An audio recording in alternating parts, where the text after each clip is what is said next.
Israël pourrait attaquer l'Iran par surprise. L'inquiétude monte aux États-Unis. L'administration Biden a décidé d'envoyer en Israël au pied levé les deux plus hautes personnalités du Pentagone, le chef d'état-major américain Mark Alexander Milley et le ministre de la Défense Lloyd Austin. La raison est claire, la Maison-Blanche et le Pentagone craignent que le gouvernement israélien ne surprenne les États-Unis en attaquant l'Iran et les entraîne ainsi dans un conflit militaire au Moyen-Orient. En toile de fond de cette série de réunions se tient la révélation il y a 2 semaines des inspecteurs de l'AIEA, l'Agence internationale de l'énergie atomique.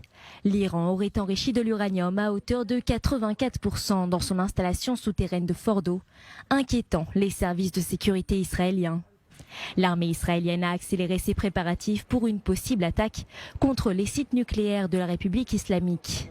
4 questions seront donc à l'ordre du jour des réunions entre les responsables israéliens et américains. Tout d'abord, comment dissuader l'Iran d'enrichir de l'uranium jusqu'à 90%. Ensuite, les possibles réactions coordonnées de Jérusalem et Washington si l'Iran parvient au seuil nucléaire.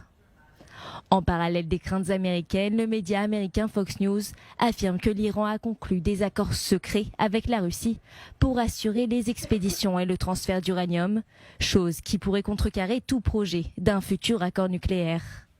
Selon le média américain, le président russe Vladimir Poutine aurait accepté de restituer l'uranium enrichi qu'il a reçu de l'Iran si un futur accord nucléaire avec les grandes puissances échouait.